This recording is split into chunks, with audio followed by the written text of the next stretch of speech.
As a 20+ year reenactor, hearing Reveille gave me like PTSD. Did it wake you up? No, in my head I'm going. Yes, indeed. Yes, indeed. That's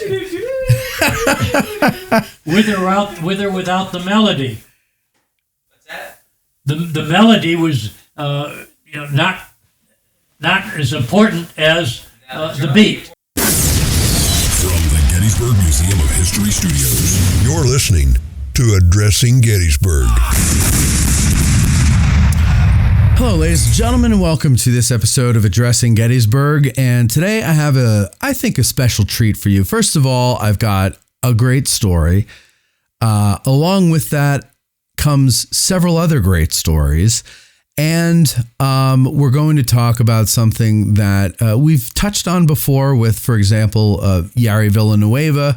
And we're going to actually touch on it now with a friend of his, Jim Smith. He's known as the Yankee Drummer. He is a veteran of the Vietnam War in the Navy. And he did something that I think is pretty cool. And it's actually along the lines of something that I wanted to do for years, but I'm just too lazy. I'm just too lazy to do it. But he actually did it. And he did it at what, age 70? How old were you when you did that? The walk. Peter Guibert did it at 70. Okay, and yeah. And that's part of what compelled me to do it, because exactly 100 years, we were born exactly 100 years and a month apart, and he did the march to Gettysburg in 1913 with his Civil War drum, and somebody had to do it, and the hand of fate compelled me. Compelled you to do it. Yeah. So, Jim Smith is his name. Welcome to the show, Jim. Thank you very much for coming. Thank you. Well, I appreciate your introduction, Matt. You sure did put a hell of a lot of pressure on me there to be. Well, we Jim and I first of all, I want to thank our patron and friend Rich Snyder for setting this up. He's in the back, and you and I and Rich were in there talking and listening to these great stories that you have from your life. And I kind of, there was a certain point where I said, well, we better stop before we tell all these stories to death, and we don't want to talk on the show. Yeah. So there's so many things here that I want to share with the audience. And the first thing, I think, let's go with the main story, which is this recreation, this retracing of steps from Pittsburgh to Gettysburg. Tell us about Peter Guibert. Guibert, excuse me. It's natural to mispronounce the name. Looks like and Guy. In fact, there was during the Civil War, there was a problem in his unit. They were all mostly German, and they kept their records in Deutsch, and in many cases, I understand, gave their orders in German. German, yeah. And the pronunciation of Guibert and spelling was problematic for some of the fellas. So in the records and the returns, as they called it, sometimes Peter's name was misspelled, and that became a problem in finding his name on the Pennsylvania Monument. But he was here. And so how was it spelled on the monument? Do you remember? I don't remember. Was it the PA monument or the 74th monument? Both. Well, the PA, the 74th, I don't think has a complete listing of the name. Okay, so then whoever wrote the article got it wrong. Could be then. Yeah. The 74th monument on the road there on the north side is a relatively small monument. It would not accommodate all the names for sure. So the PA monument then. PA monument. And you don't remember how it was spelled? I don't remember how they spelled it on the monument, but it's hard to find. Okay. Again, I know this from the family because they had tried to see it many years ago and couldn't find it. And so that, but it was found. Oh, it was determined. It was confirmed that he was here, and And in fact,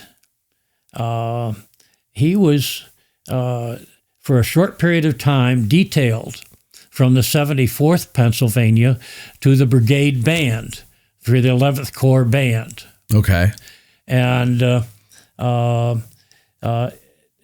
Elizabeth Thorne, of course, at the cemetery. Evergreen Cemetery, was approached by, it's in Sue Boardman's book, in the Reminiscences of Elizabeth Thorne, where she said that someone from the 11th Corps approached her and said, "How do we get to such and such a place?" And she said, "Well, I'm obviously very pregnant, and my father speaks only German, but I'll take you. I'll show you how to do this."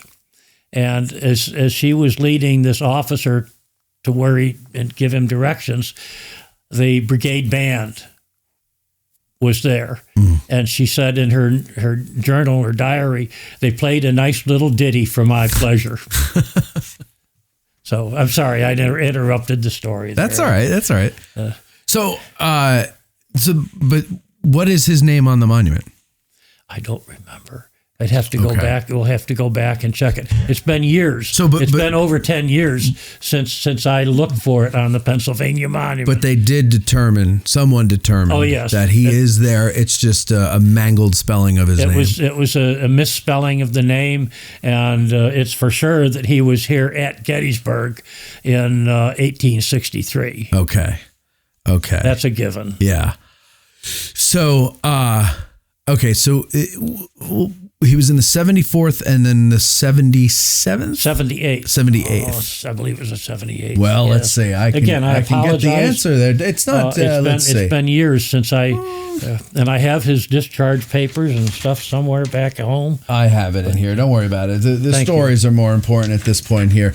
So the point I'm trying to make is I'm trying to get us to the big moment here in 1913. Okay. He's going to go to the reunion. That's true. And where does he get this idea to march from Pittsburgh playing his drum? Did he have so you do it because you want to educate about military music. You want to pay tribute to what he did. Pay tribute to Peter Guibert. What was somebody his point? Had to do it. Yeah, somebody had to do it, right? Somebody might as well be me. But what was his point in doing it, though? That's a good question. The family didn't know. Okay. Apparently he was a stubborn Dutchman, which whatever that means. And like I said, he could have taken the train at no cost, like 50-some thousand other veterans did from all over the country. And he decided to march and take his drum. And got a friend, John Conroy, to go along with him. And Conroy was a veteran of the Indian Wars out in Texas, and he was only 62. So he was much younger than Peter Guibert. Okay. And I marveled at that thought, coming here to Gettysburg. And, the first time that I can remember in Gettysburg was 1955. Okay. And what was I, 9 years old? 11 years old. And mother had been widowed, and she had worked hard and had two younger sisters and my mother's mother, Grandmother Palmer, and she bought an almost new car, an almost new Chevy, and we were going to take our very first family vacation, and we just drove south from Rochester, New York to Gettysburg. I can still see the motel where we pulled in. And at that time, you could still drive around the National Cemetery. Today it's blocked off, no cars, etc. But as we drove through the cemetery, I remember seeing a monument with an inscription, and asked my mother to stop, an inscription that intrigued me. I asked my mother to stop so I could write it down, and I did, and I've carried it with me ever since. It was called The Muffled Drum. Okay. The muffled drums, sad roll has beat, the soldier's last tattoo. Yes. No more on life's parade shall meet that brave and fallen few. Right. On fame's eternal camping ground, their silent chants are spread, and glory guards with solemn round the bivouac of the dead. Obviously, I've carried it with me since then, and it inspired me.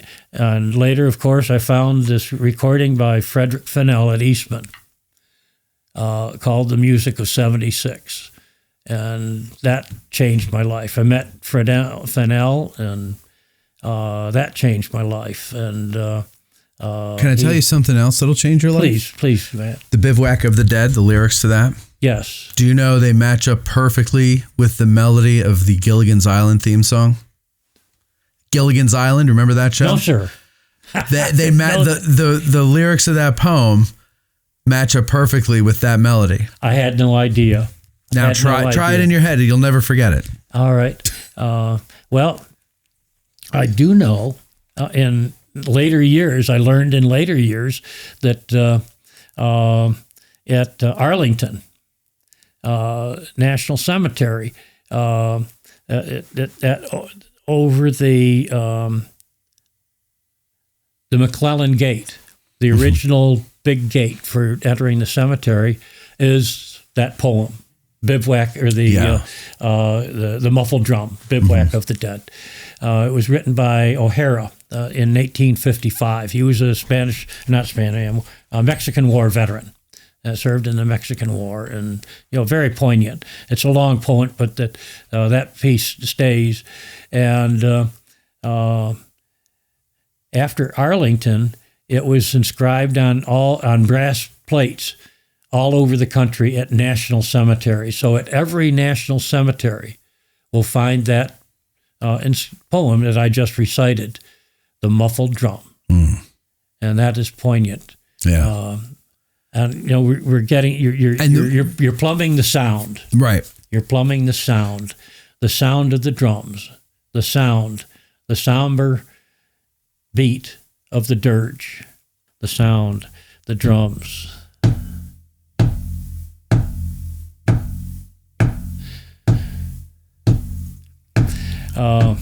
As Bill described,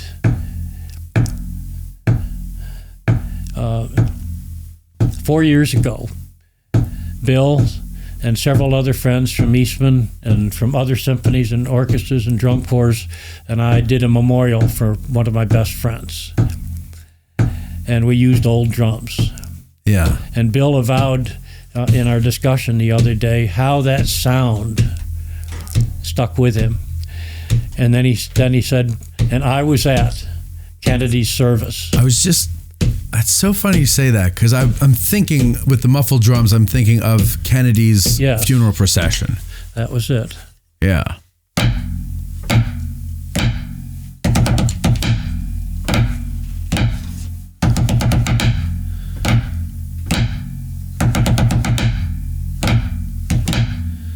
The table sounds pretty good, doesn't it?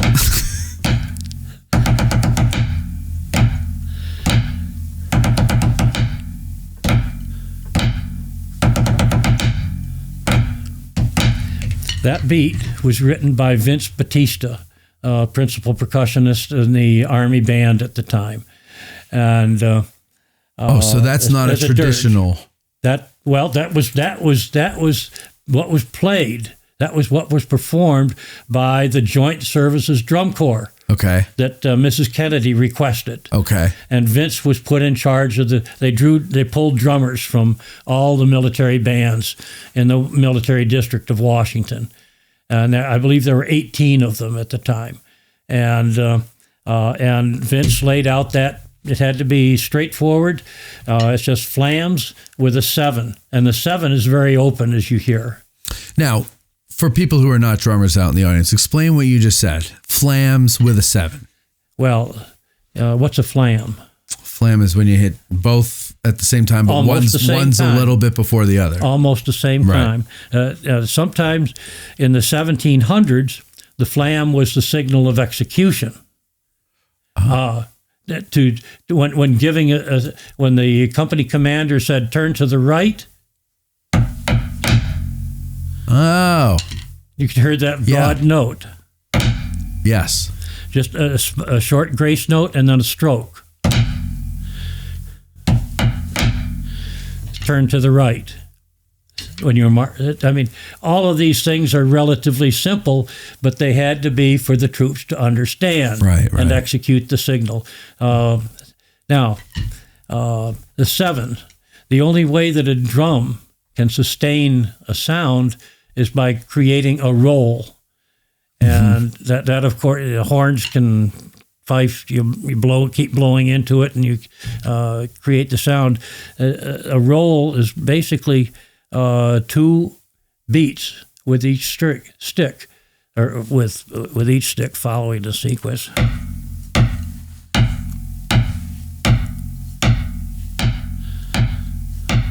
Like a paradiddle.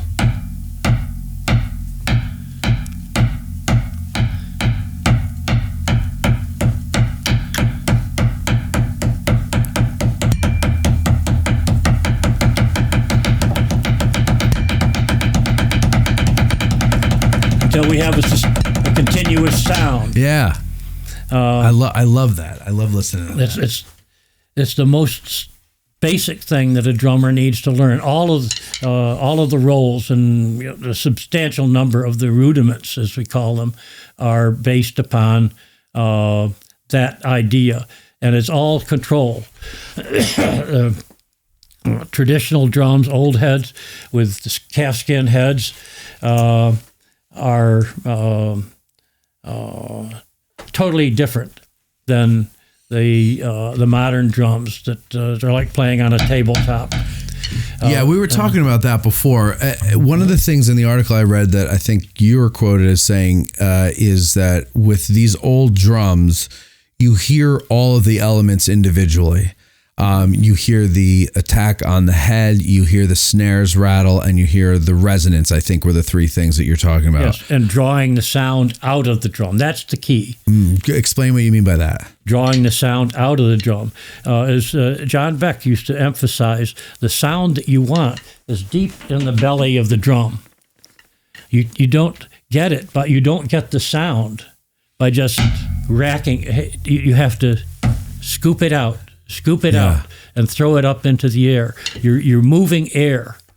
But so you're not really scooping it out and throwing it up into the air, but it's like following through with a golf swing, right? In other words, everything. It's a mindset. It's a mindset to get you in so that you have the proper stroke. That's right. Right? You're not attack and recovery. Right. Because you're not hitting and holding the stick to the head, because that's going to stop the vibrations. That's right. So you've got to, it's a quick, that's right. And draw it out. You can do it pianissimo. 2-beat roll. Right.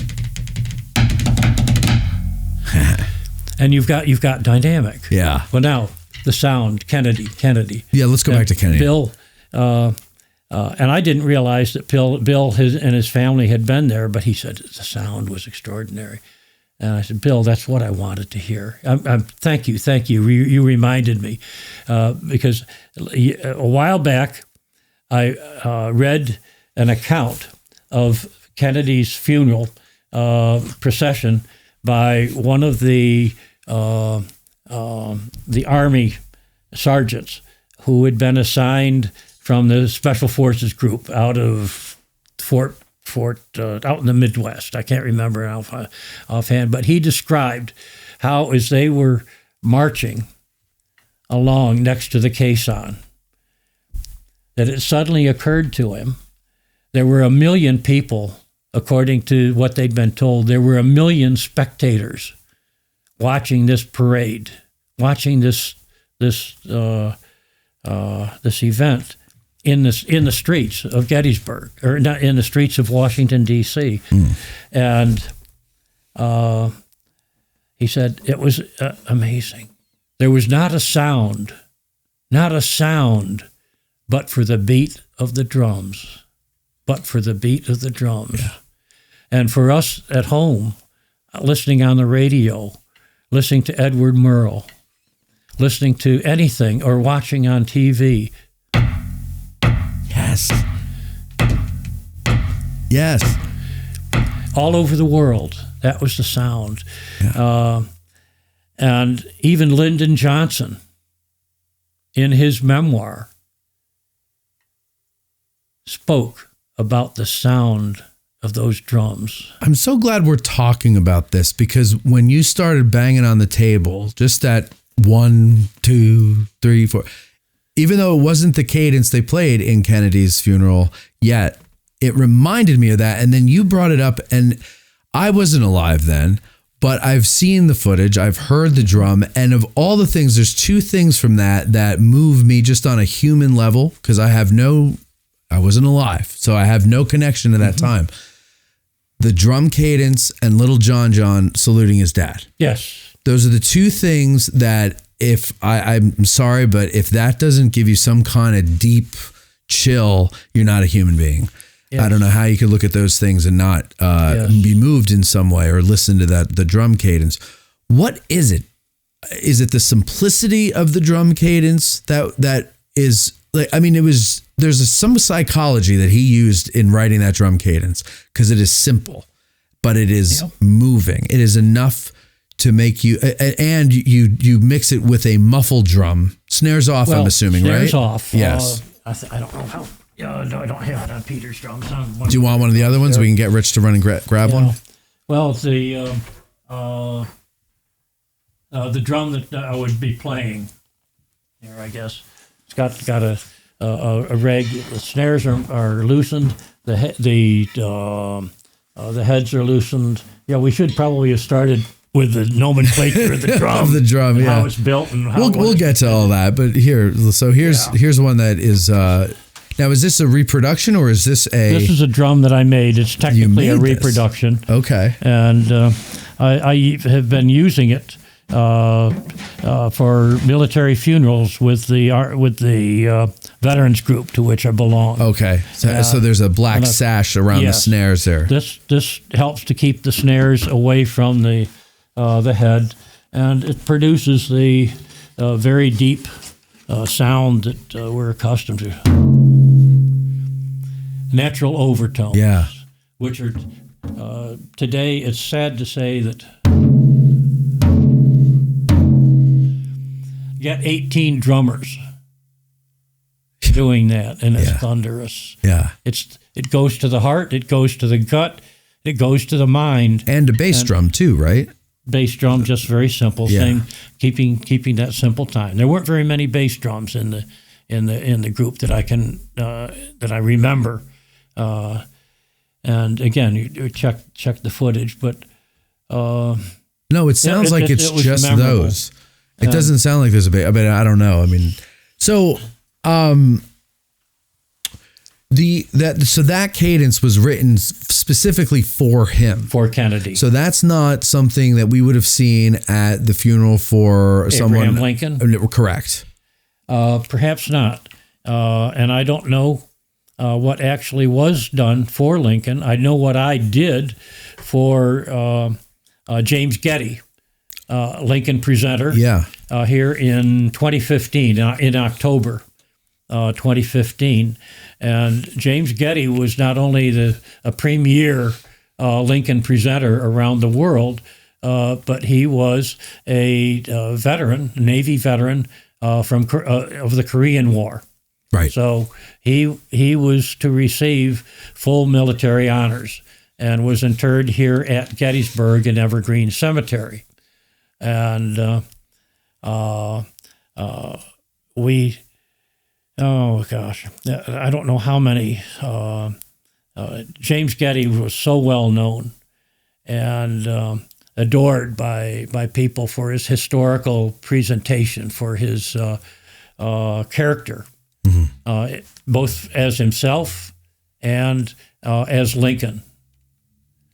And there were reenactors from around the country who showed up for the service, and I was privileged to be able to lead the procession, and the image from that was on the front page of the Gettysburg Times again, and I used a dirge that I had actually composed for an old friend who succeeded me as the drum instructor for the Tippecanoe Ancients in Lafayette, Indiana. And at the time that he passed away, he had been a Second World War veteran. He served on a minesweeper. He was a captain of a sailing ship that served as a minesweeper. And this was the dirge that I wrote, and I call it the Armbruster dirge.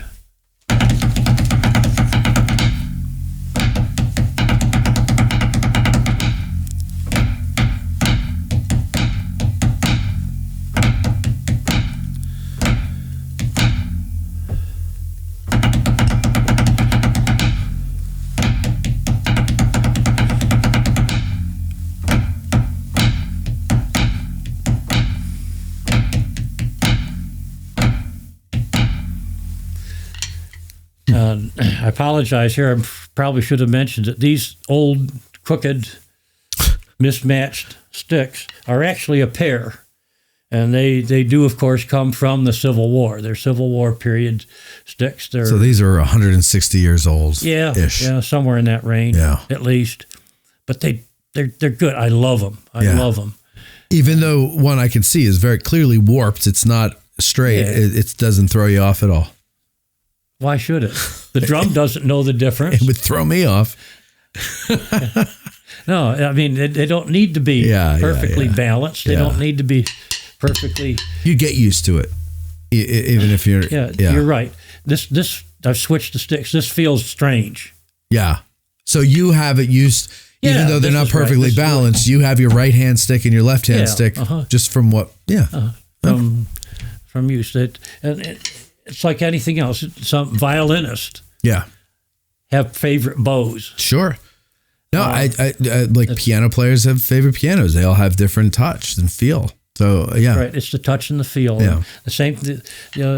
When executing anything on the drum, you feel it. You have to feel it. You have to feel it. I don't think people who are not musicians realize that to a true musician, it is a full body experience to play one. It's not just I'm playing a drum. I am in the set. That's right. All right, I am a part of this drum set, and it's a part of me.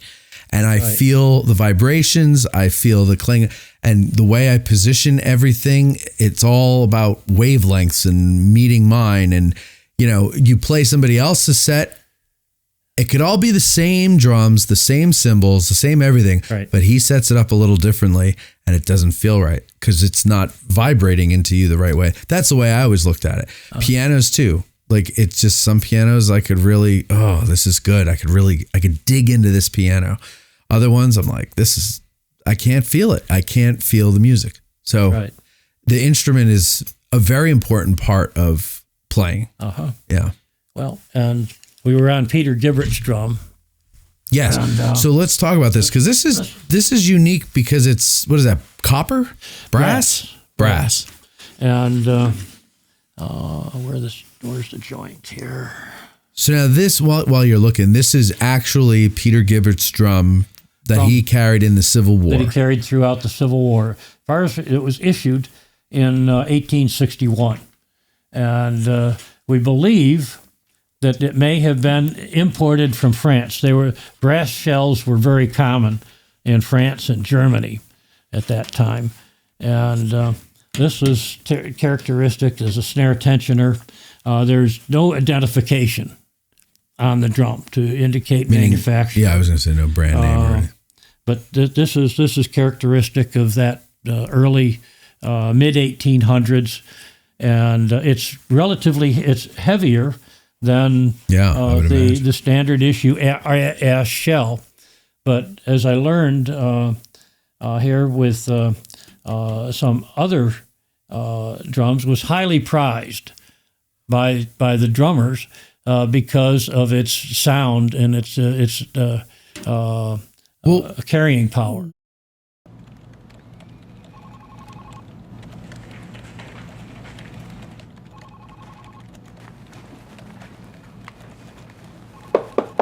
Hey, buddy. What's got you so down? Hey, Court. I'm looking for a gift, but I just don't know what to get my Gettys nerd friends and family. It sounds like we need to have a talk. Come on. You love this place, don't you? You bet I do. It's my favorite place in the world. Well, you see, at Addressing Gettysburg, it's our mission to keep these stories alive. How do we do that? I'm glad you asked, sport. You see, Gettysburg is the gateway to the most brutal and crucial time in American history, so we interview experts, and our listeners learn with us. That sounds amazing. It is! Mike, are you f***ing serious? What? It's for the commercial. What benefits do patrons get? You mean besides up to 4 premium episodes per month and Matt being the bee's knees as host? Huh. How about early access to special episodes, behind-the-scenes insights, and discounts for ticketed events? Whoa! None of the other history channels I follow do that for their listeners. That's because Addressing Gettysburg doesn't take its listeners for granted and really cares about us learning American history.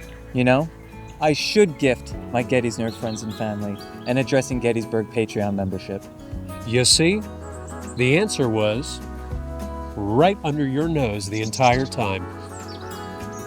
Make Addressing Gettysburg's Patreon a gift for the Gettys nerd in your family this holiday season.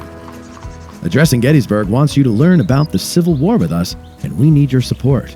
We'll run this ad until it gets annoying, and then we'll run it until you become a patron at patreon.com/Addressing Gettysburg or by scanning the QR code on your screen. Happy holidays. The hell are we staring at? No idea. I've never seen one of those. Is that standard for that time? That couldn't be standard. size? No. The brass. No, it was not standard. And in fact, having a tensioner like this was not standard. The most military drums up until Civil War, the tensioner device was optional. Snares were simply brought up against the head and the counter hoop. Do me a favor. Flesh hoop. Point the snares towards this camera here so people can see it. Okay. There you go. Cat gut or sheep gut. I can't remember what these are at the moment. So these are all like, except for the brass, everything is organic. It's either skins or body parts of some sort or wood. That's right. Right? Consumables. Yes. Again, the rope was a consumable. Right. The ears, the tensioners were consumable. Just like the mini balls and the powder would have been a consumable. Right. So, and the heads. Now, obviously called a snare head, batter head, because we're beating on it. Sure. And that's got the hole in it there. This head has been on here for maybe 20 years by now, and it's seen better days. I patched it on the underside a couple of times to accommodate it and keep using it, but I don't think it's got much life left in it. So the question is, how much should I use the drum? Well, so my question is, as I understand the story, that this was found in his like descendant's attic or something like that. Is that right? That's it. And you purchased it and restored it. It wasn't it wasn't playable when you got it. Not at all. So you restored it. What did you do to restore it? So that's not an original head, I'm going to assume. No, it's not. Neither the snare head nor the batter head? They've both been. I still have the heads that were on it somewhere in my storage lockers.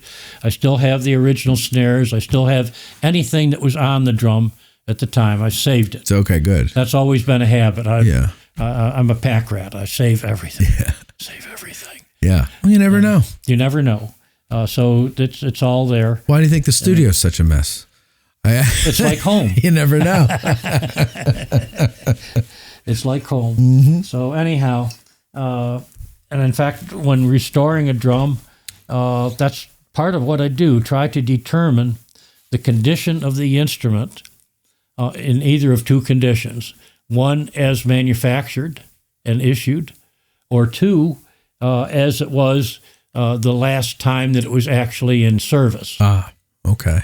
So it's a toss-up here. What do you do? In this case, this is normal. The counter hoop is beat up. The batter side hoop is beat up, and so I'll run some glue down in there to try to keep it together.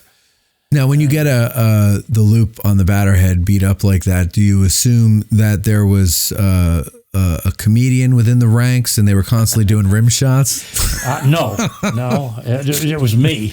It was me. This head has been on the drum, let's see, since we did the Peter Guibert Trek. Oh, okay. Here in 2013. So it's been 11 years. Yeah. And during the trek, we had 6 days of rain. At first, we tried to put a plastic bag on the drum to keep the rain off, and the bag didn't last very long. It just shredded, and I think there's still a video of us in Chambersburg where it's raining, and no, it didn't last very long. So I continued to use the drum for 6 days in the rain. Sometimes it was heavy rain, sometimes it was just misting, but we had 6 days of inclement weather, and then the sun came out. And of course, the drum sounded entirely different. The skin reacts to temperature and humidity. Right. And I had a drummer friend, Chuck Riley, who was a photographer in as well, and he came out to the trek, and we drummed together for a while, and then he set up at places along the road, and he'd be 2 or 3 miles ahead of us, and we generally traveled at about 2 miles an hour, I guess, as we were marching, and he'd say, "My God, I could hear that drum clearly. Yeah, I could hear everything that you were beating on that drum, 2 or 3 miles away." And that's what's amazing, because it's not a huge drum. No. You would think if it was a deeper drum that maybe you would, like a longer drum, that you would get that sound that'll carry. But what is the big difference between the brass shell and the wood shell, sound wise? I don't know. I can't tell you. Can you tell a difference when you play? Yeah, sometimes. Okay. Sometimes. But the drum that I mentioned earlier, Bill Kahn, and the drum that really enthralled Bill was a drum that was made by Sanford Gus Moeller in 1955.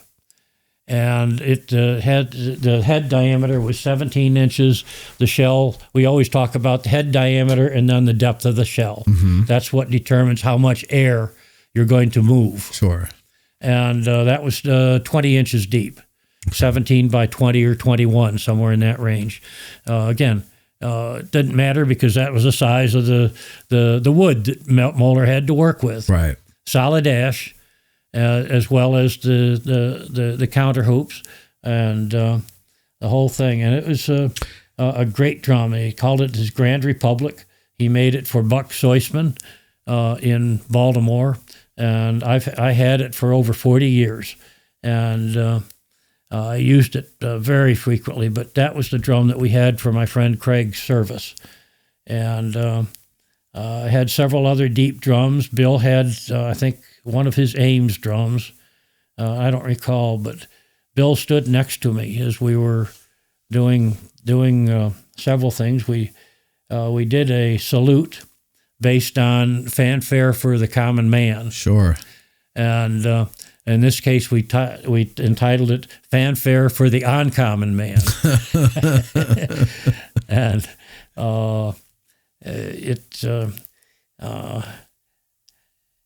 and of course, during the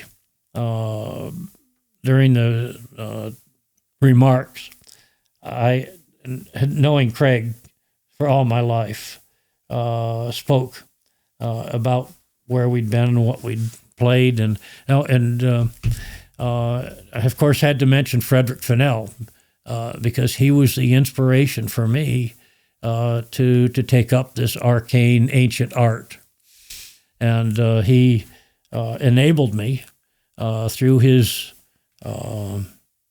insistence, I guess, also with Bill Street, the chief percussionist at Rochester, at Eastman, to take me on for some lessons. And when you were a kid? When I was a kid. Yeah. When I was a kid. And that changed my life. But Fennell and I corresponded periodically over the years, and I always, and if he was traveling or I got up near Rochester, we'd stop and have lunch or dinner and talk about drums and drummers. He loved that was his love. He was a drummer before he became a conductor, director. He was a drummer at heart, a bass drummer, and. Anyhow, well, let's go back a little bit. You had alluded to the march and it raining on you and everything. Let's go through that. Let's talk about your recreation here, the retracing of the steps. So I would imagine that in 100 years, some things regarding the route have changed. Oh yes, the Highway 15. I'm sorry, 30. 30. Well, is a lot different today. My question is this. I had a friend who lived out near, where the hell was that? Saxton was the town. So out that way. And when I would go and visit, I'd have to drive up over these huge mountains that my car is doing all the work getting over, but I'm tired by the time I get to the top. And all I had to do was push a gas pedal. So you were 70 years old at the time you did this, right? It was 11. Peter was 70. Yeah. Well, I know, but I'm 46 and I couldn't do what you did. So how were there ever points where either you or Peter would ride a few miles in a car? No. So you marched in step. Marched in step, playing, beating this drum. You had with you 250 pairs of drumsticks?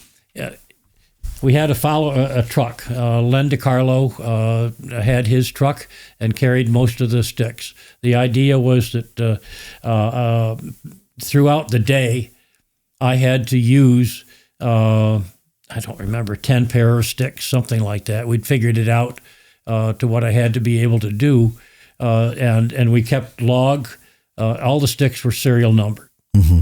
They came from trees that were on the battlefield here at Gettysburg during the engagement in 1863. So you got witness tree wood, and you knew somebody who could make them into drumsticks. That's right. Rich, would you mind going out? I left on the ottoman right by the door. I left the ones that he gave me, so I want to show the audience those. Thank you, Rich. It's nice having Rich around. He just runs and fetches stuff. I agree. He's good help, and he's my agent. He is your agent. Yeah. Thank you. So these are the sticks here. I'll show you one of them. So let's see. What does it say here? It says Peter Guibert Trek, Pittsburgh to Gettysburg, 1863. Gettysburg Witness Tree, 1863, 1913. P. Guibert Drummer, Company F, 74 PA, 2013 Reprise. Or do you say it reprise? Reprise. You say reprise, yeah. Okay. Mm-hmm. Yankee Drummer, number 68 of 150, and then it's got your signature Jim Smith underneath. Yeah. So these are, it's not going to focus, but there you go. I'll take a picture of it and cut it in the edited version. It's pretty light. It's relatively lighter than I remember, or I would imagine. Do this for comparison. Yes, this one's a little heavier. Yes, so I made two types. A heavy grade that would pretty much match this right here, which would generally be my preference. And we made 100 pair of those. and I don't believe there are any of those that are left in the leftover inventory. But the medium weight, yes, there's still probably 20 or so pair left. Now, what I think is cool about this is it comes with a certificate of authenticity or provenance. And it says here, these drumsticks are commemorative souvenirs made from 1863 battlefield trees. Grain structure, wood density, and strength are not considered optimal for regular field use. These are medium heavies. And the tree was actually from Coster's, it was a brickyard tree. So Coster Avenue area and the 74th PA monument. I'm sorry. It says, I hereby certify that this pair of drumsticks was played on 7/1/13 at the 74th PA monument, Gettysburg, Pennsylvania. Right. So you came, tell the story though, what happened, because so you're marching along, you got your follow-up vehicle, which is smart, and in there you got a guy, he's logging the numbers of the sticks and taking telephone calls, where you played them and how long you played them for, right? I guess taking telephone calls and everything. What happens to the paper at one point? Some of the paper that he wrote on. I think we were coming up on the top of South Mountain or something like that, and it's raining cats and dogs, and the wind is blowing up a storm.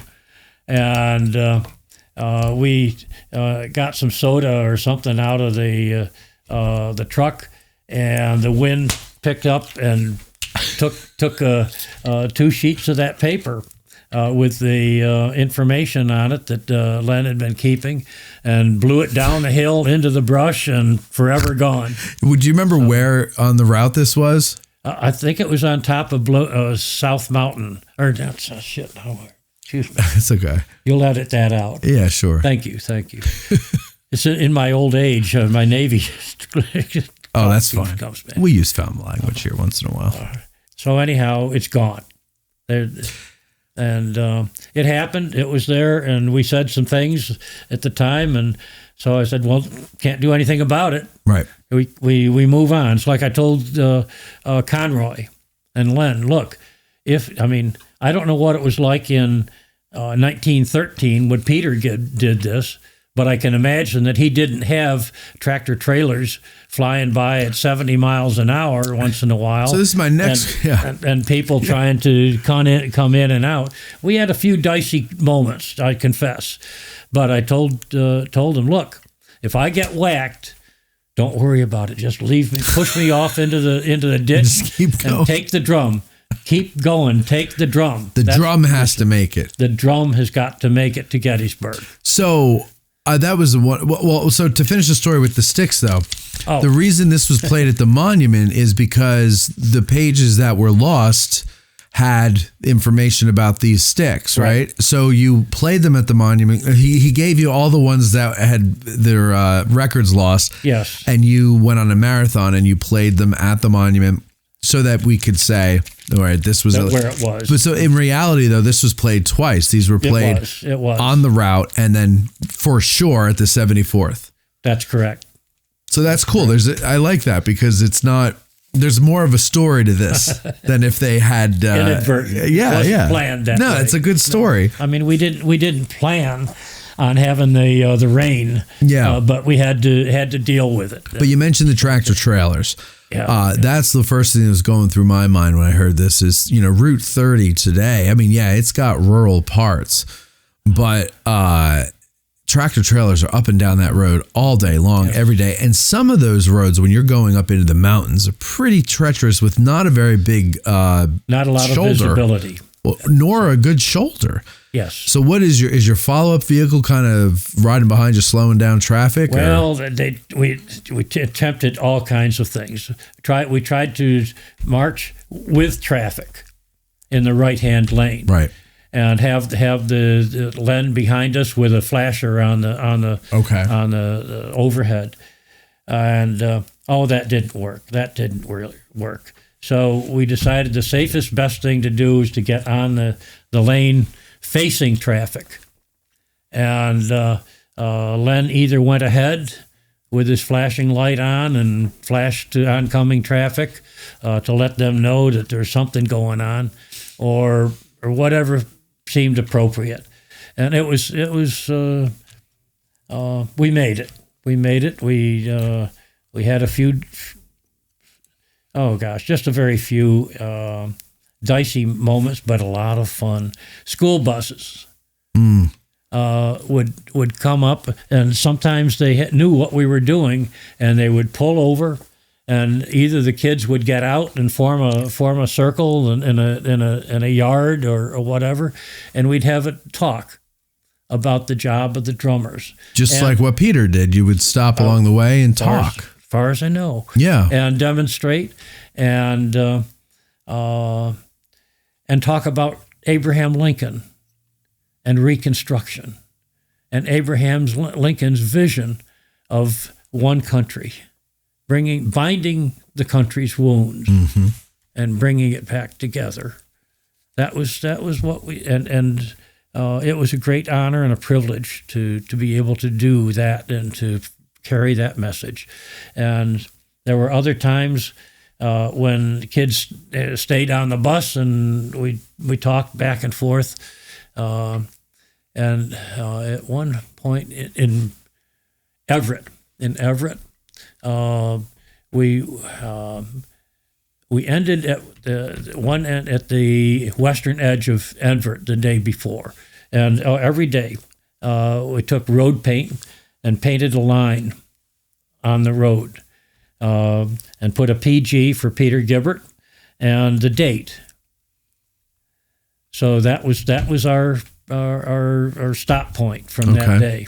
And the next morning we went and we beat a tattoo. I beat the Army tattoo, as you would for the ending of the day, and taps. And then Conroy, who was a bugler, would sound taps on his bugle. And next morning, would come back and I would beat the first call, the drummer's call, and then beat parts of the reveille. And in this case, we were at Everett, and all of a sudden, a troop of Boy Scouts showed up. And their leader said, "We heard about what you were doing, and we want to join you, march through town." Yeah. And so, of course, we're glad to have company, and it was raining. And the scout leader said, "Now, these boys have never marched before, so I don't know how long they're going to last or what's going to happen." But we spoke, of course, and I told them what we were doing, and I said, "Now, here's the other thing.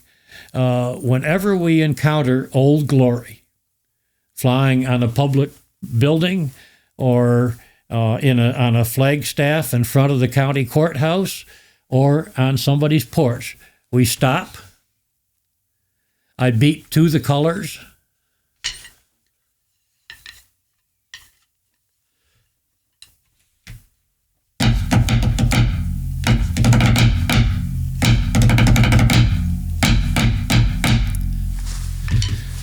We render honors, turn, and march on. And oh God, the Boy Scouts got into that.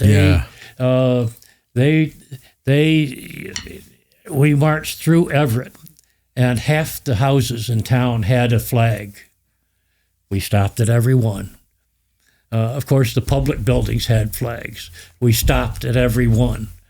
And by the time we covered 3 miles, they say, with the boys, and got to the other far side of town at the cemetery. And there was a veterans section, of course, right there at the entrance to the cemetery. So we stopped there, and it's still raining. And we had a talk about the veterans and what it meant, what the flag meant to them. And it was an experience. It's kind of like you're the Pied Piper almost. You're going through these towns, and obviously playing drums is going to get people's attention. But you're not just marching through, showing off your drumming. People came out on their porches. They'd hear us as we were near Turtle Creek in Pittsburgh. Okay. We're coming down this street, and we noticed a flag on one porch, and we stopped, and we were about to.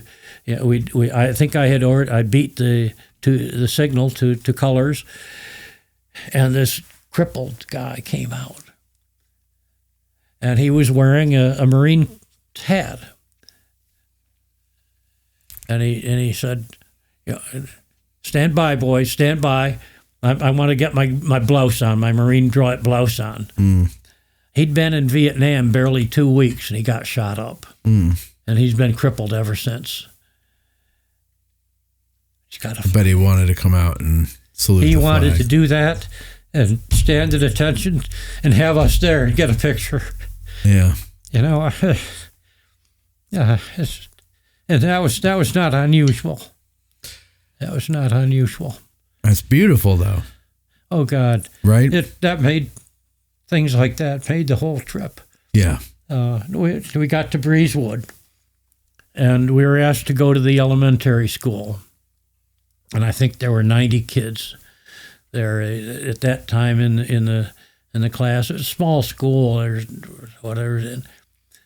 And as we marched, it was just a little bit off the road. So we marched to the school. All these kids came out, each carrying a flag.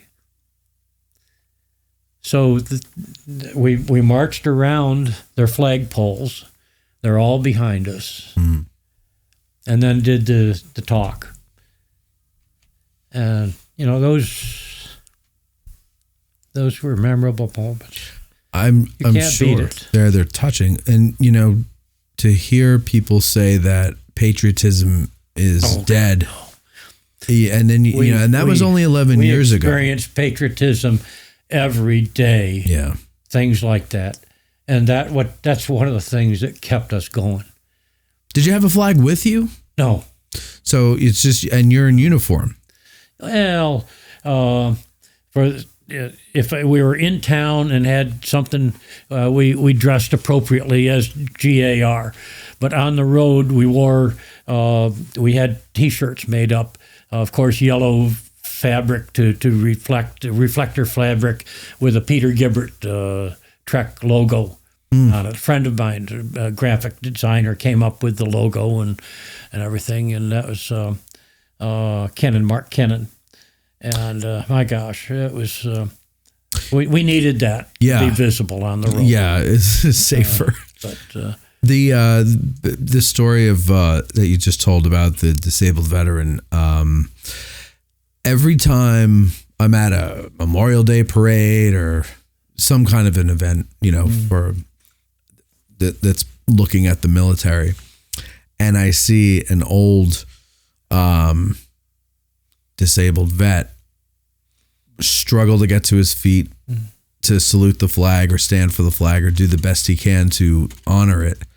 I get choked up like you do, because there's something, that picture speaks 1,000 words. That image of someone whose body is broken, he's old, he's feeble, he's whatever, and he's clearly marred in some way from his experience, is still standing to salute that flag. I'm not sure to say marred here. Well, I don't know disabled. What's the right word to use, Matt. I don't mean to.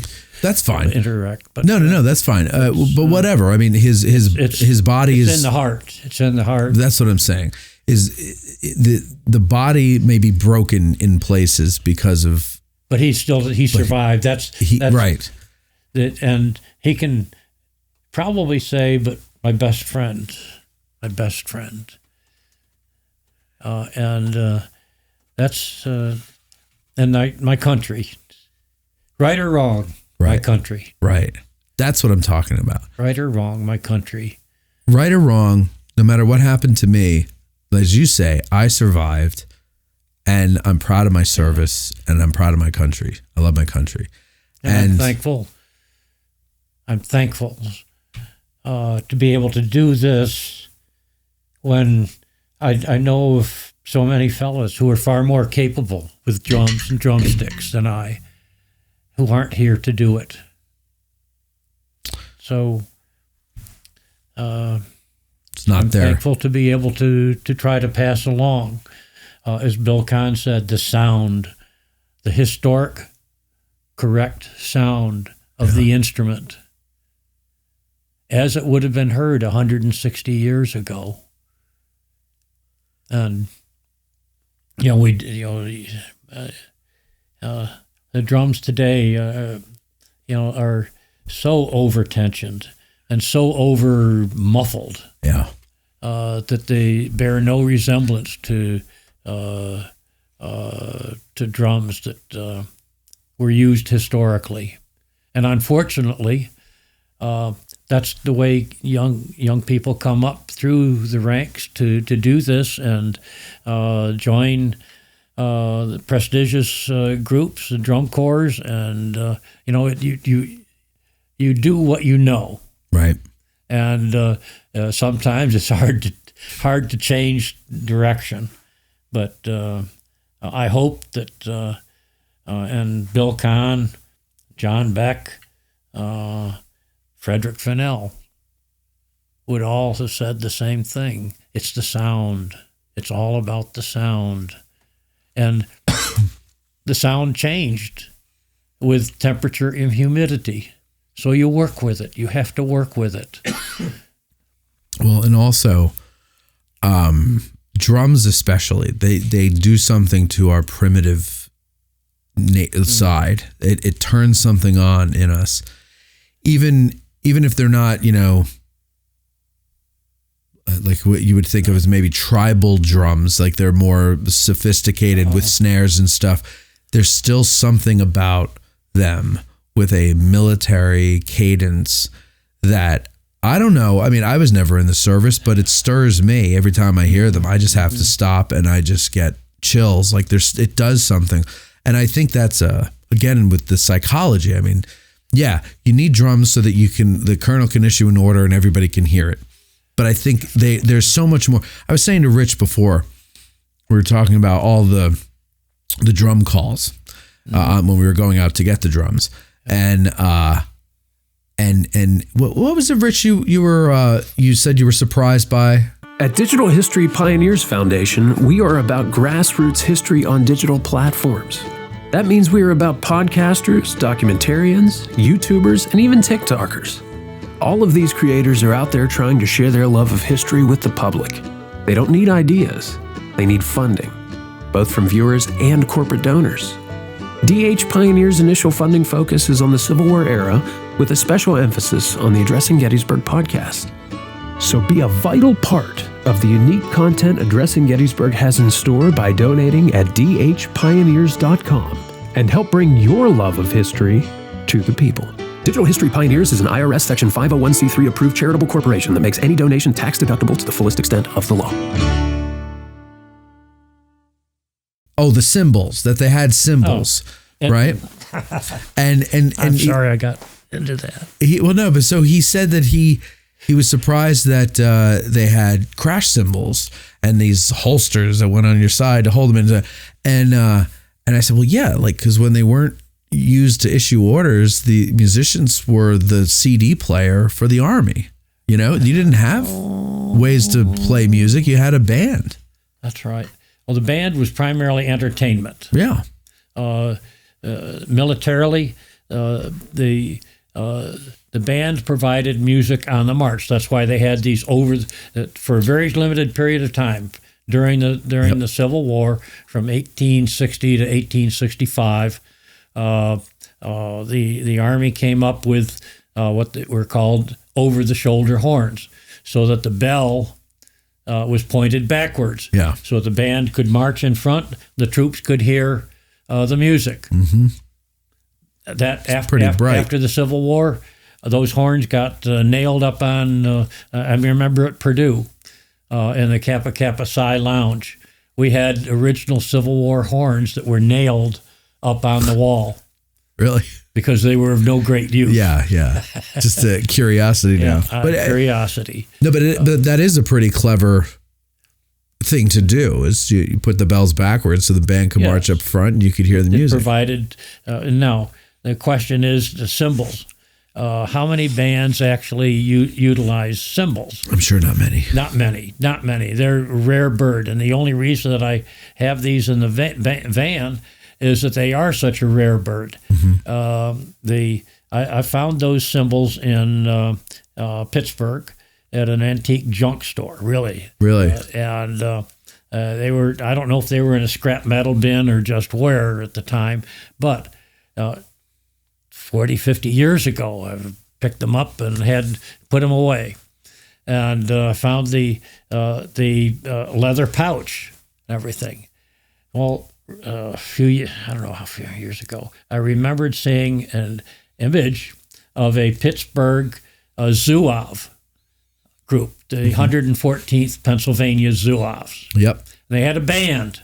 Well, here's an image of their band, and the bass drummer is standing here, and here's a cymbal player, and my God, he's got a pouch with and those cymbals, they're exactly size, and the bell shaped with a wooden handle.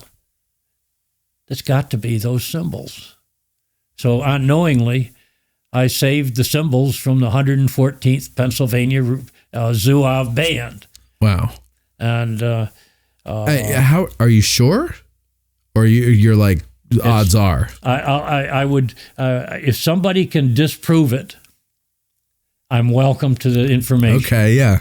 But show me the proof. I've got 2 photographs showing that band, and the cymbal player, the bass drummer. I don't know if I've ever had the bass drum. It's a nice barrel drum. I had at one point 40 bass drums. Too many. Yeah. Now, when you say a barrel drum, are you saying it's one of those, like, I guess if it's a bass drum, it would be wider? I know what you're talking about. It looks like you made a drum out of a barrel. Yeah, basically. There were a few of them. Believe it or not, there were a few bass drums in particular that were made out of barrel staves.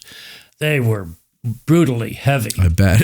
And I can't imagine anybody actually trying to carry the things around. But the idea is that you need a drum that's made with a relatively thin shell, so that the shell will vibrate along with the heads. A Stradivarius violin. Right. It's all about the wood. Yeah. Wood. What kind of wood would they use for a drum typically? Would there be one that was preferred? I like ash, but New York makers and some of the other New England makers liked maple. Okay. So you've got a thin, less 2 to 3 30 seconds. It's the shell is relatively thin. In fact, I bring in that other drum out here, Rich, if you would, please. It's an attic drum. It's fresh out of the attic. I've had it for years, but I've never done anything to it. And it's very light. It's ash shell. Each drum maker built drums with characteristics that you can often identify the maker by the way the drum is constructed. Oh, look at that. Okay. Wow, look at that. Now, can feel it. Here, we've got the snares just butted up against the shell. But, now this has a Civil War period tensioner, strainer on it. And I don't know.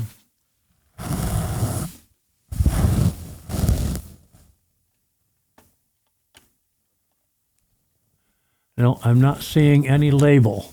Okay. There. So that's the label would be on the inside. The label would be on the inside, and typically opposite the vent. Okay. So that's why you were looking through the vent. Necessary device to let air out. If you had no vent, the drum would just choke. Mm-hmm. And in fact, when striking the drum, the heads move. The flesh hoop, counter hoop, the flesh hoop and the counter hoop will move up and down every time you strike the drum. So there's a lot of movement here. This shows a good bit of field use. Yeah. Here, because if you're in a situation where you just have to keep time for the troops to move.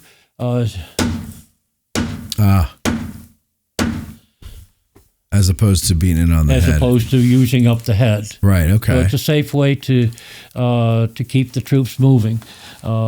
This device right here is probably a much later addition. I don't know. I didn't put it on there, but somebody else did.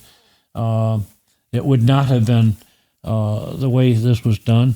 They would have just hooked up to the rope right about here. And this was a solid piece of ash. As you can see, it's overlapped here. There's a lap joint here, and the joint probably goes on the inside right to about here. Okay. So it's a long joint. And you can see that this is a very thin piece of ash.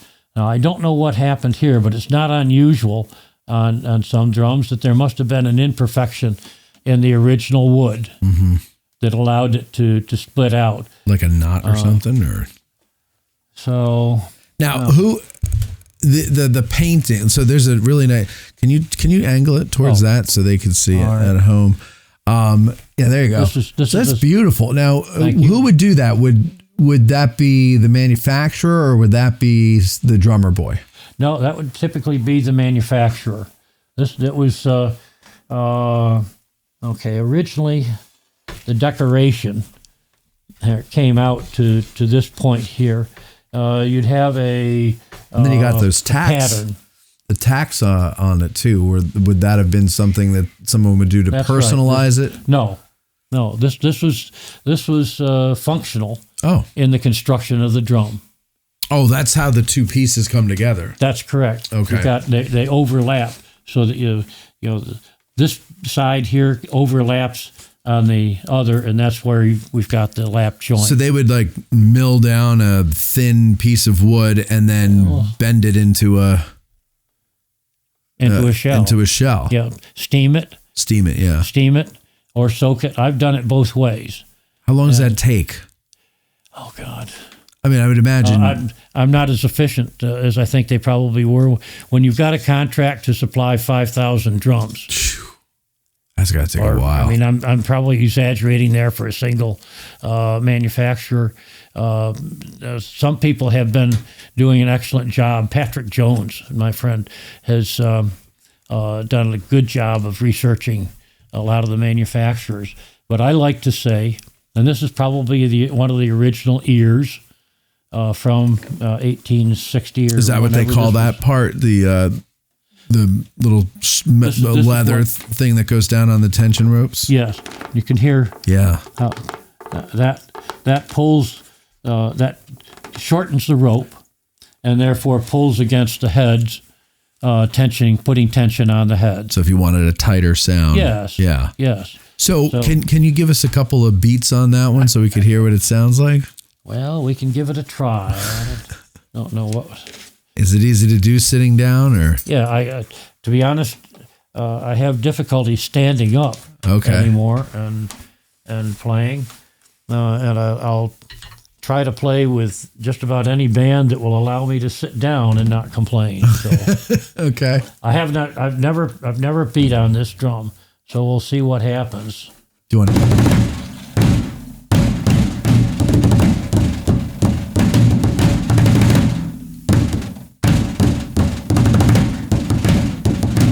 Oops. Oh, I didn't mean to make you put a hole in it. All right, Matt. You owe me a drink. I'm so sorry. Hey. You don't know your own strength. No, well, how old is that head? I don't know. Oh, now I feel bad. It looks like a replacement head. It's got a logo on it. A logo thing here. But it's probably late 1800s, early 1900s. It's been on there for a while. Rich, what'd you make me do? My fault. No, it's my fault. I should have asked you to do it on the one that's on the floor. Yeah, I'm going to see what's over. What'd you say, Mike? I said, "Where's the Lee? It's all my fault clip." I don't have. I gotta It's all get my that now. fault. Friends, hear me. Looks like there was a label in there, but I'm going to guess. Oh, God. From the And did you say you construction- play that at funerals? Huh? Or did you say you play that at funerals? This drum? Yeah. No. Oh, thank God. I've never touched this drum. Okay. This what you just heard is the first time that I have put sticks to this drum right here. Well, it sounded good up So- until the head broke. Yeah, that's all right. Ah. All right. Well, It since sounded good. it did, it sounded really good, and then the head broke. Now Well, I feel and bad. I laid off. I know. That's all right. That's all right. The other one that's on the floor, is that playable? Yes, I still. Can you give us something out of that there? I'm sure the audience would love that. Thumbs can you break today? How are we This is doing the in la- time? Oh, we're fine. We're fine. You sure? Yeah. This, like I said, this clinic usually takes 2 to 3 days. That's fine. I've got to be home for dinner. But other than that, oh, there we go. Oh, let's see here. I'm going to. Now, this is the one you play at funerals. This is what I've been using recently. I used to use Peter Guibert's drum. Okay. I've done over 400 military funeral duties in, I think, 5 different states so far, and I did participate in a funeral service at Arlington, and in a visit to West Point. Jeff Prosperi, the lead drummer for the Hellcats, took me up to their cemetery. Okay. And we spent some time first in their facilities, and he showed me the drum that they use. They have a single drum that's dedicated to the funeral duty, and it's got a nice sound, a nice deep sound. Yeah.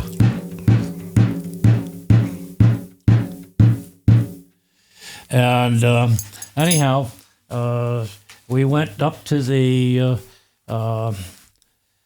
cemetery and toured around a little bit, and he said, "I thought you'd like to see the monument and the memorial here for General Butterfield." Dan Butterfield. Dan Butterfield. And I said, "Well, of course." Dan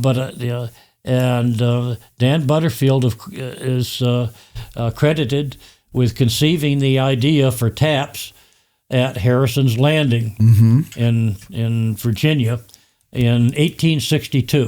Taps on the bugle. Right. And I just emphasized that part of it. Taps on the bugle. His, as I understand the way it probably happened, his bugler, Oliver Norton, figured out the notes, and they did it, and we need a name for it. Well, taps is the name for the signal to extinguish lights and turn in, and it's beat on the drum for... So taps was originally like dun, dun, dun. Is that what it was? No, And then... no. Stand by. Okay, sorry. Stand by. I'm You're getting ahead it. of me. I'm sorry. You're on page 2. I'm getting too excited. Where it came from originally, I don't know. But there were two. George Carroll had 2 ideas about it, and it's in the book. It is in the Drummers and Fifers Guide, Bruce and Emmett Guide, and I'd have to check the Howe book. I brought both of them with me here.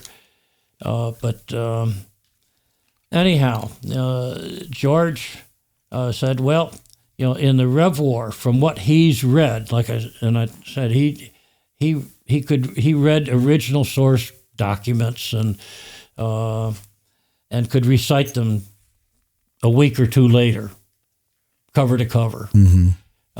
And he said that in the 18th century, it was beat with 3 open flams, very open flams. Okay. And in the 19th century, it was shortened to just 3 strokes. Okay.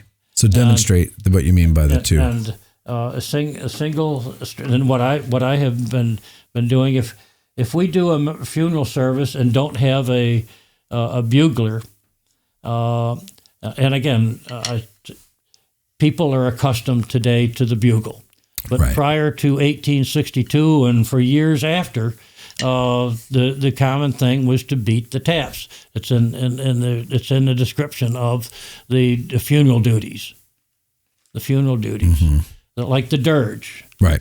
It did. So there were two ways to do it. In 1901, Grand Army of the Republic published what they called a services guide. And in that guide, they talk about what the drummer should do at the conclusion of the firing detail on the third conclusion of the third volley. And in that case, they said a roll being appropriate, and a roll beginning with a forte or double forte and quick diminuendo. Okay, so I've done that. Translate that into playing. What is it? What does that sound like?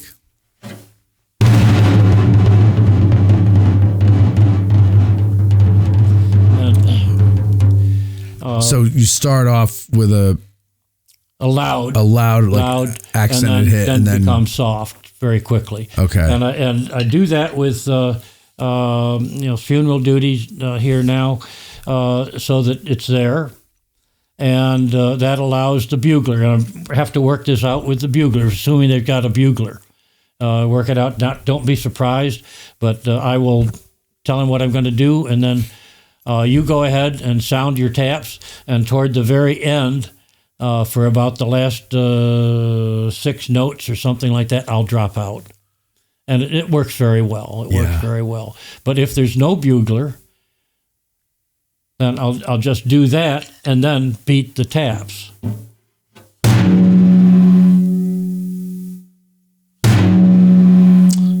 I see. Taps. Okay. So it's just simple 1, 2, 3. 1, 2, 2, 2, 2, 2, 2, 2, 3, 2, 2, 2, out. And that was the way it was in the 19th century. Pretty much, from what I gather. And then 18th century said they did flams. Yes.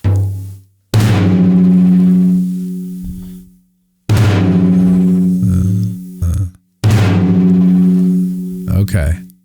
I noticed you counted 1, 2, 2, 2, 2, 2, 3 instead of 1, 2, 3, 4, 1, 2, 3, 4, or 1, 2, 3, 4, 2, 2, 2, 3. Why? Metal. Okay. So it's just the way I'm like anything else. You have to hear it in your mind, and then get that translated to your arms, to the sticks, to the drum. Right. So in your mind, you're counting it. I'm hearing it. 1, 2, 2, 2, 2, 2, 2, 2. And whereas you're good, Matt, you're hired. Thank you. But so I would have counted it just 1, 2, 3, 4, 2, 2, 3. But so it's the same thing. It's not that they're doing it in like 2, 2 or 2, 4 or whatever. It's just that's just how you count it in your head. That's correct. Now, that's interesting. Earlier, I beat the 2 colors. Yes, and that is in 3. Give us that on the drum. You did that on the table before. 3, 4.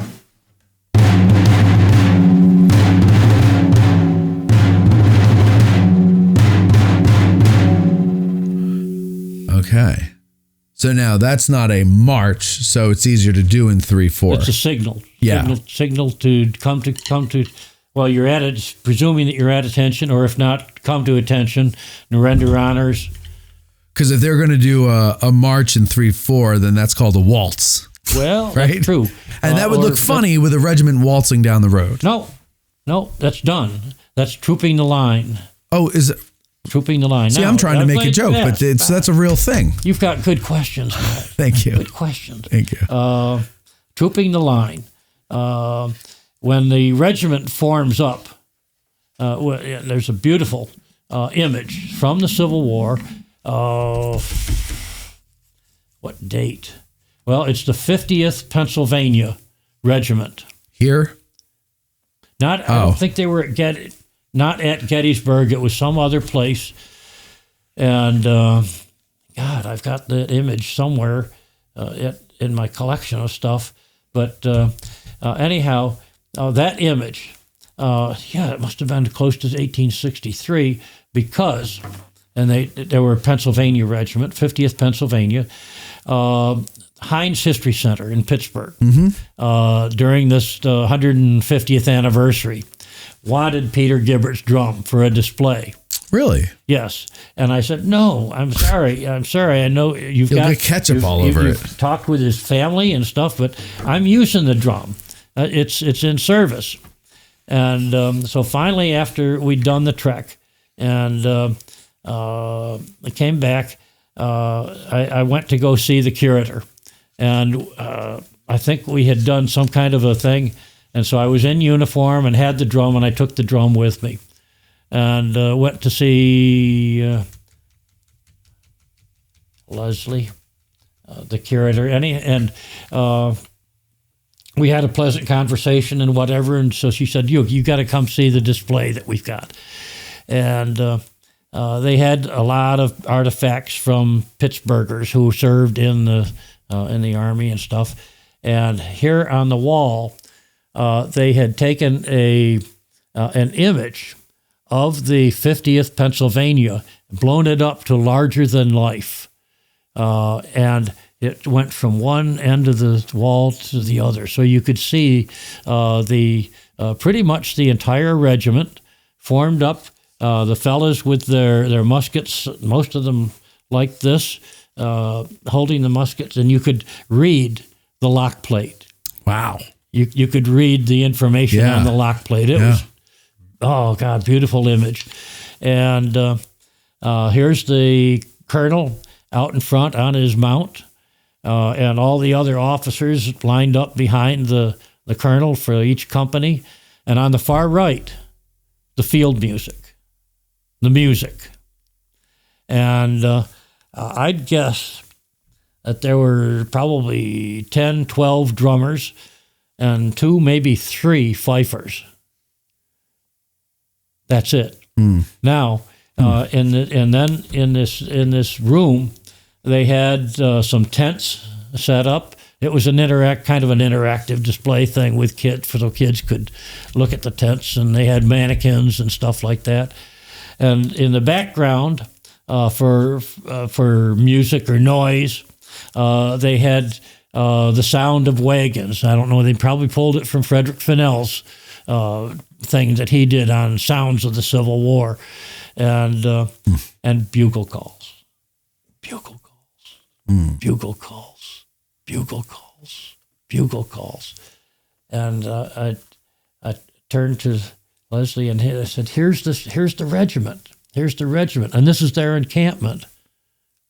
Here's the where are the buglers?"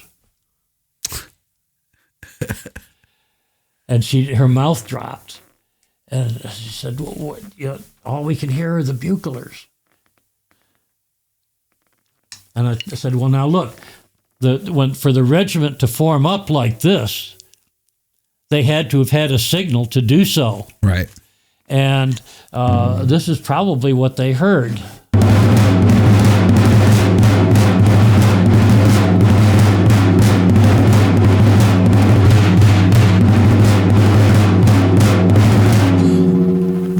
That'll get you going. Hey, Matt. Assembly. Yeah, Mike. Assembly. No, I was going to say, I know the exact photo he's talking about with the 50th, and it's them formed up for that morning parade. It's a beautiful photograph. So it would have been the adjutant that would have had them out there, opened up the ranks, and then you have the band on the end, and the command was actually band beat off, and they would troop the line. It's a great photograph if you can find it.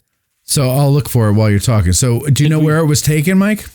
Not off the top of my head, but I'm sure if you search 50th Pennsylvania, You found it. maybe morning formation or morning parade. He knows which one you're talking about, so I'm going to look for it. Yes, I here. apologize. I knew the exact. He doesn't have headphones on, Mike, so that's why he's not hearing what you're saying. Oh, I got it. So 50th Pennsylvania, what'd you say? Try morning parade. Morning parade photograph.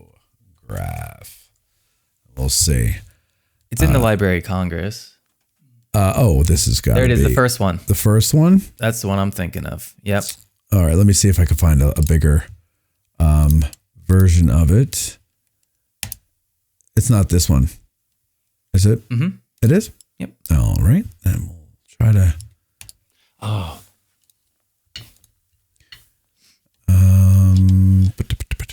Here it is. Let's see. All right, stupid ads. Okay, there we go. You can go to that. There we go. That's it. Yeah. Yep. That's it. Now, yeah, full size. Like I said, you can read the lock plates. Wow. And there's the colonel up on his mount and other officers, the company officers. And there's drummers behind those 3 or 4 that you can see. Right. So, and what are there? 2 fifers. 2 fifers. Okay, now, this also answers a question. The idea being that only boys. This was in 1863. Yeah. All right. Well, by 1862, the Army got rid of the bands and needed trigger pullers, not horn tooters, as they said. Right. So they like Oliver Cromwell did in the British Civil Wars, the English Civil Wars in the 1600s. He got rid of all the fancy trappings, the horn tooters and the violinists and stuff like that, but kept the drummers out of military necessity. It's in the book. It's in the record. So now here we've got a handful of drummers. Now, the Army needs trigger pullers. Look at most of those fellas have facial hair like yours, Matt. Yeah, they're not young. They're not boys. No. They're men. They're just as tall as the other guys. That's right.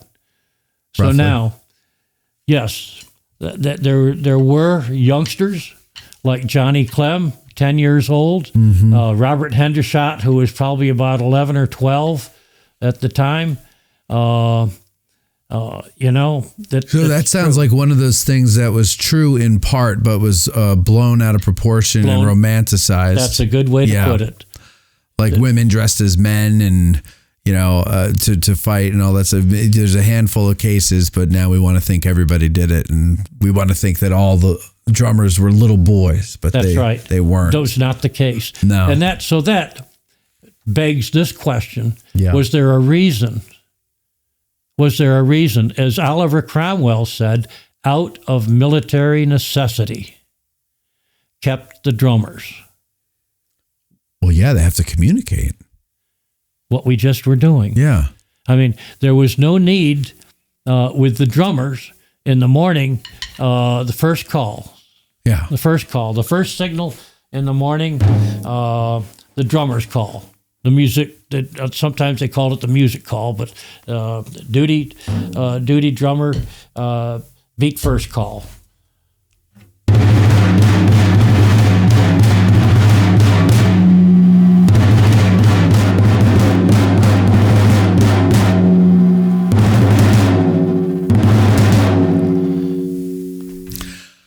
Signal for the drummers in the regiment or wherever in the encampment to get up, get dressed, brace your drum, and stand by for the reveille. Yeah.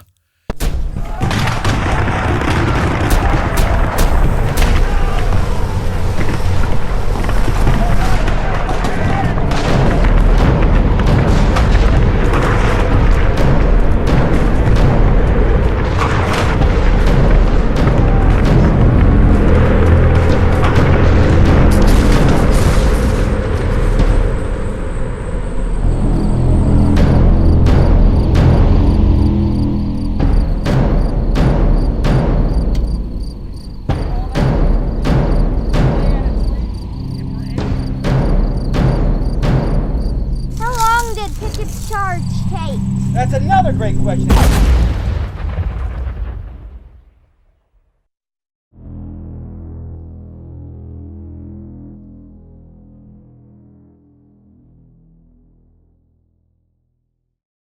that one, that's First Call.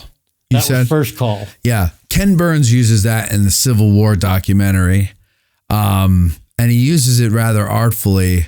It's when something's building, like something's about, they're telling a story and it's about to turn into something. And I've always liked it. And I've always wondered what it is because that gets you moving throughout the duty day. That call could also be used. It was used in the morning, as it shows in the duty book. And then in the afternoon, or for some other occasion where you needed to have the drummers en masse. So that was a signal for the drummers to pick up their ears and get ready and prepare to go to work. The next thing in the morning was the reveille, the wake-up call for the troops. And Rich, he's got a tough job to do. He knows what I'm looking for here now. Now that you asked, Yeah. that thing we looked at this morning, the lithograph of the reveille. There's a number of depictions, paintings, and all of reveille. Yeah. Favorite time of the day for the Army. Favorite time of the day for. Yes, sir. Thank you. Here's the larger part of it. There you go. All right, so this is. Reveille. This is what I'm reveille. about to beat, and here's a blown up part of it. Now you can see how happy those fellas are at getting up, having their repose interrupted. Their slumber by this interrupted. loud noise. Yeah. And now there's no buglers there. Right. There are no fifers. It's just the rattle of the drums, and this is what they started with. This is the three camps or the points of war. It begins with a series of rolls. First is a 5-stroke roll, and then it builds to a 9-stroke roll. It's all in 4/4 time, and the speed is could vary, but 5 to 9 to 11 to 10 and then to 11. Okay. All of those rolls. So now I like to refer to the books at that time. Every note, instead of just having a quarter note with some hash marks on it, showing that the sound should be created over this period of time. In this case, the books were written with every single note delineated. Mm-hmm. So you knew that was each note was important. Okay. Okay, so we're going to. So this is reveille. The reveille. Oh, go ahead.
That would get me up. Well, that's amazing because this is one drum, but because of those accents, and the roll, like during the roll, it sounds like there's more than one drummer. Really? To me, it did. I mean, Okay.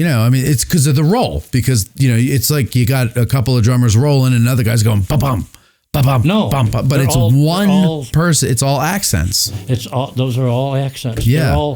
And if you were a drummer and had been trained at Governor's Island.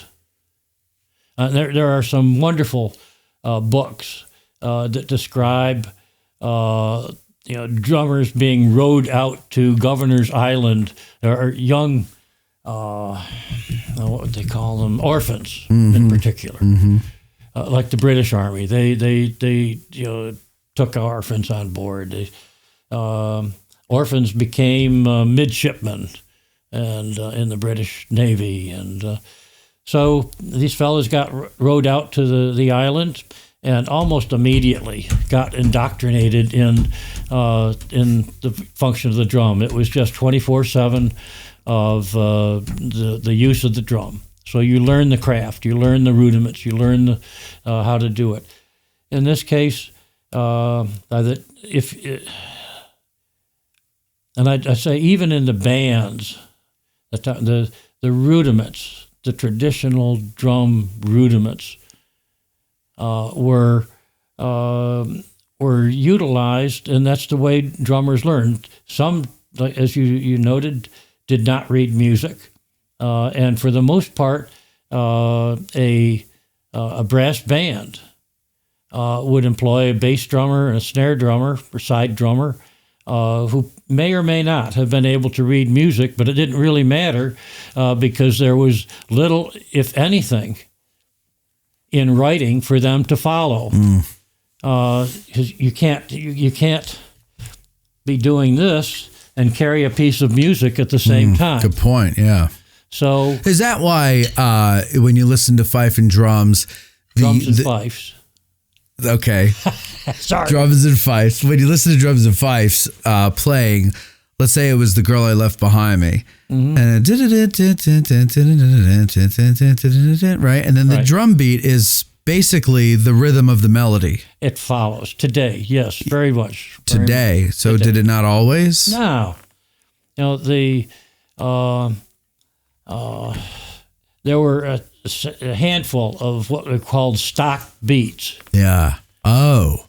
And the idea was that the troops were familiar with the stock beat, and they knew where to put their feet. Okay. So keep it simple. So when you look at we talked about this before, and I'm gonna lose my engineer back there in a little bit, so we have to start to wind it down. His ears are still. I hope so. But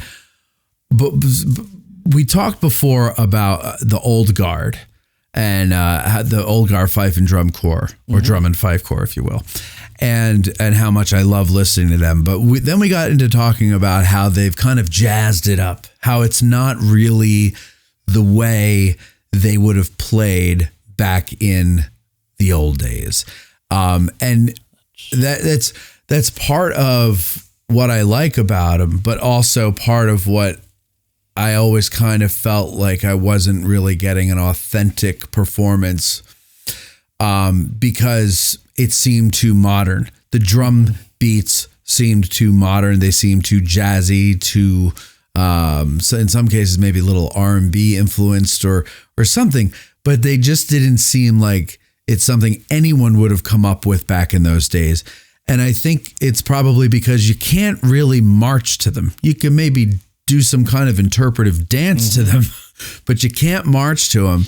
And this idea of stock beats makes sense because you can march to them. You don't need to get super fancy. You just need to be able to keep time.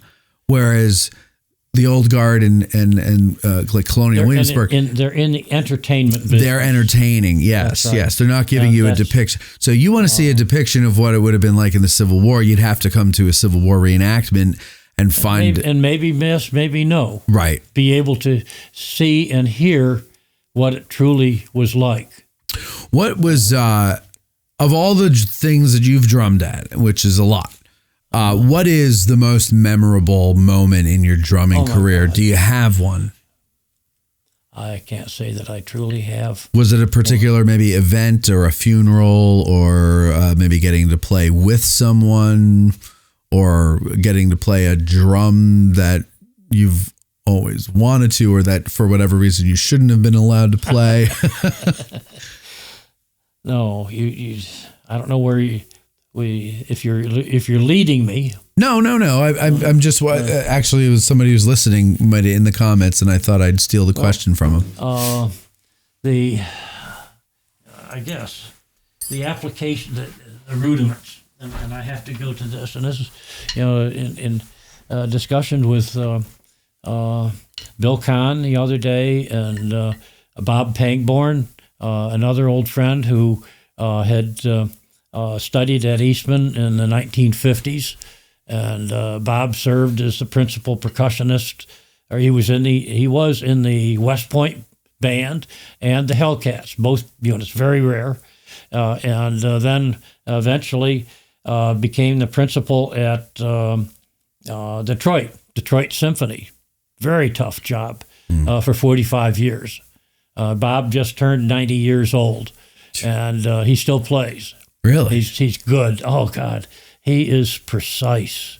The idea of being able to take a piece of tissue paper and do that. Yeah. Bob can do it. Really? With his rolls. And timing, absolutely on the money. And he studied with Bill Street at Eastman, as did John Beck. And, they've had very interesting careers. But anyhow,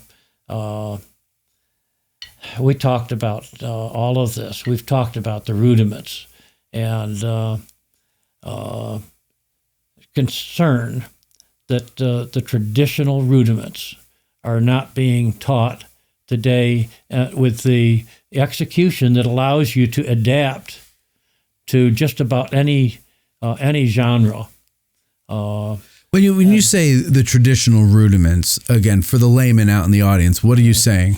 I'm thinking of the standard rudiments that were adapted in 1933 by a group of prominent drummers in Chicago at the National American Legion Convention that year. So these are military rudiments? Yeah. Well, is there any other? No. Fair point. We started with the rolls, right? 2 beats. Now, and I also did a 5-stroke roll. 7, 9, 10, 11, 13, 15, 17. So each of those could be enumerated based on that. We can do a rough. Did I do that right? That. Open and closed. We've done the flam. All of these things are based on the idea of being able to perform a stock rhythm at any tempo. Yeah. You just asked about a paradiddle. I was just going to do it again. My favorite. I hated them. Paradiddle.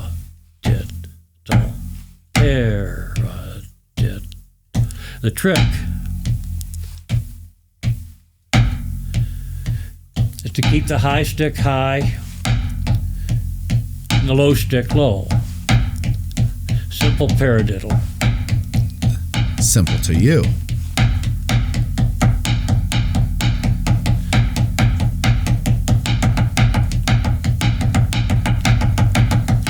But very versatile. And it's a funny name, ladies and gentlemen, but you say paradiddle as you do it. It's like as you started doing paradiddle. It's a way to remember it. It's a way to remember it.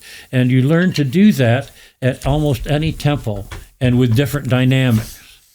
So now you developed a toolbox. You're developing a toolbox. The Radamaque, just the way it sounds.